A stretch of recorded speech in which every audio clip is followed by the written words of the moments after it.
Good morning, students.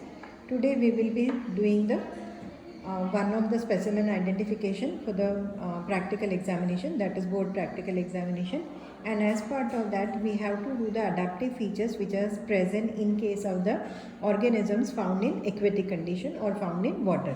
So if the plants they occur in water, such type of plants will be called as a hydrophytes. Now hydrophytes can be submerged and free floating, or they can be floating plants can be there. And what important features are present in them, adaptive features which help them to survive, that we have to see. So that will be the specific identifying feature for the particular plant or the particular animal. In case of the animals, we have got only one animal, and that is a rohu fish. What are the features which help the fish to survive in an aquatic condition? Same way when we talk about the plants, in case of the hydrophytes, the plants which you are supposed to identify, the first one is hydrophyte. Okay, first just try to identify the particular plant. This is a hydrophyte, this is a submerged hydrophyte. The second one is Vallisneria, that is also a submerged hydrophyte. About Vallisneria you have in chapter number 2 also, that is the plant remains within the water submerged till it becomes reproductively mature, that is when the stigma is receptive and anther is ready to dehisce. That time it will come to the surface of water and the pollination takes place at the surface of water. So that feature of the Vallisneria we have already done in chapter number 2. The third plant, this plant is the discoloration has occurred, but this is a Eichhornia crassipus or the water hyacinth, that is the most problematic aquatic weed plant. This is the most problematic aquatic weed plant. When we call it as a we refer it as a terror of Bengal also, and this has got a petiole which is a swollen petiole is there, which helps the plant to float at the surface of water. Another one is an insectivorous plant, and this insectivorous plant is called as a bladderwort or the utricularia. If you see very carefully, the small bladder-like structures are seen. Okay, you can see the small bladder-like structures are there. That is a modification to trap the insects, and this is a modified part of the leaf. And the insect, to digest the insect, they need a proteolytic enzymes, because insects, they are very good source of protein, and protein is a good source of nitrogen. There are two nitrogen based biomolecule, one is protein and other is nucleic acid. The third one is Nilambu or the lotus, which is a floating hydrophyte, and the last one that you have to do in this category is a rohu fish, which is found in a freshwater condition. Now we will be starting with the first specimen, that is, in general, if we talk about the general features of the hydrophyte. General features of the hydrophyte, normally the hydrophytes, they have got a mucilaginous covering is there to avoid the rotting. Otherwise what will happen? It will decompose in water. So to avoid the decomposition in water, nature has given it a phenomena that a mucilaginous cover is there around the whole part. Another important feature, that they have got a poorly developed root, because they are in contact with the water.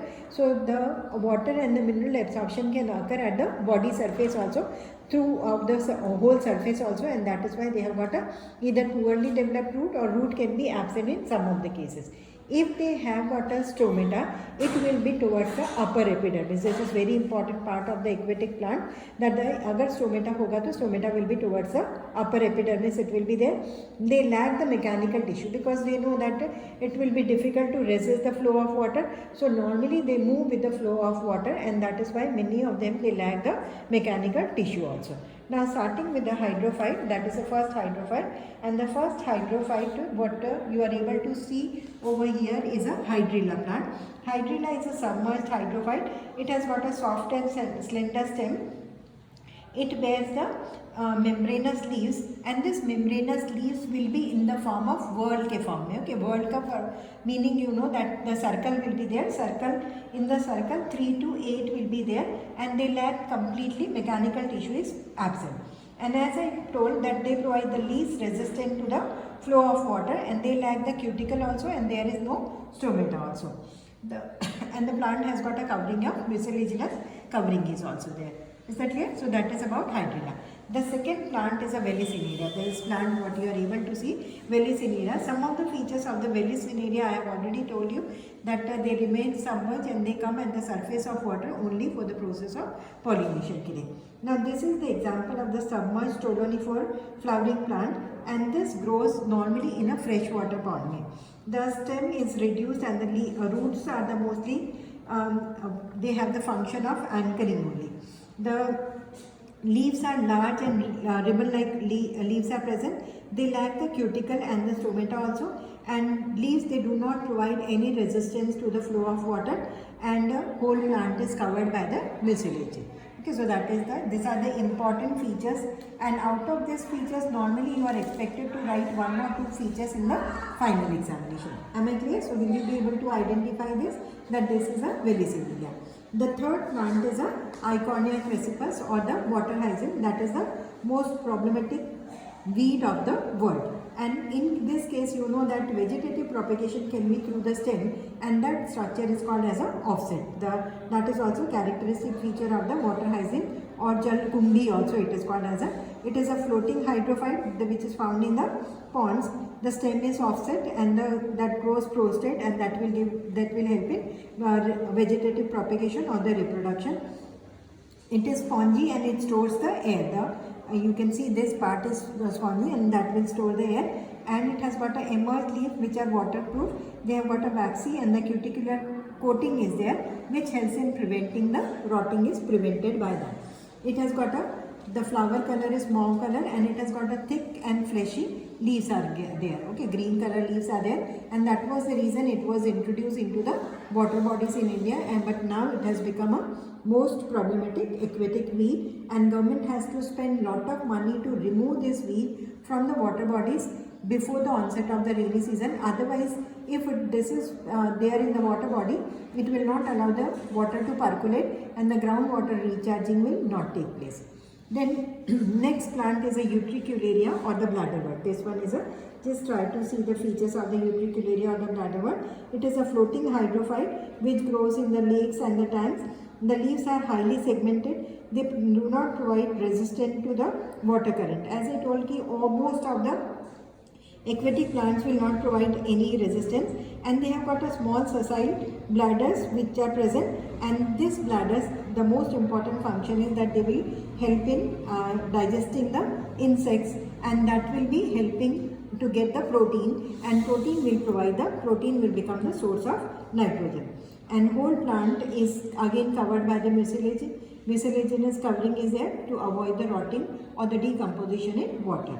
The next plant is the Nilambu or the lotus, that you are very much familiar with the lotus or Nilambu. It is a floating anchored hydrophyte. This is anchored, the root is there. The stem is rhizomatous. Okay, it is a rhizome is there, and that grows horizontally in water in the mud. And the petiole is long, slender and spongy. The leaves, they have got a cuticle and stomata on the upper surface. What I told, that important feature of the aquatic plant is the stomata will be towards the upper surface, and they have got a waxy coating, and that waxy coating will not allow the decomposition will not be taking place. The last in this category, what you have to do is the fish, that is a aquatic animal technique. And when you see the fish, the shape of the fish's spindle shape is there, that is to reduce the friction and give the least resistance so that it is able to swim freely in water. Another important feature that because they live in they are found in water, they will have the nictitating membrane which covers the eye. They have got a gills which are covered by operculum. They have got a quite big scales are present. They have got a caudal fin which has got even lobes, and they have got a paired fins are also present. Another important feature is that these fishes, that is most of the freshwater fishes, they have got a swim bladder, and this swim bladder will help in, and they can remain without swimming in water for some time because air will be trapped in that, so they can remain without swimming. Against this, the cartilaginous fishes, they need to swim continuously in water, and you know that these fishes, they lay the eggs, and the eggs are soft eggs are laid by them. They are oviparous, and the fertilization will be external in water. They will be doing the fertilization, and that will be external fertilization that will be taking in water. So out of this, some of the features, okay, in the exam you will be given only 1 minute time will be given to you. So within 1 minute, maximum 2 points you will be able to write, and whatever you are able to see, that only diagram, try to draw the rough diagram also of that one. So I am keeping this all together so that you are able to see the all these specimens together. Out of this, any one specimen will be there in your final practical examination. Okay, if the pandemic, the number of cases goes down and if the government gives the permission, so in that condition we'll be having the practical. So that is why this practical, definitely this is out of this, in 1 mark will be there. Okay, out of 6, 1 specimen will be there in the final board practical examination. Got it? Okay, thank you. Bye dear.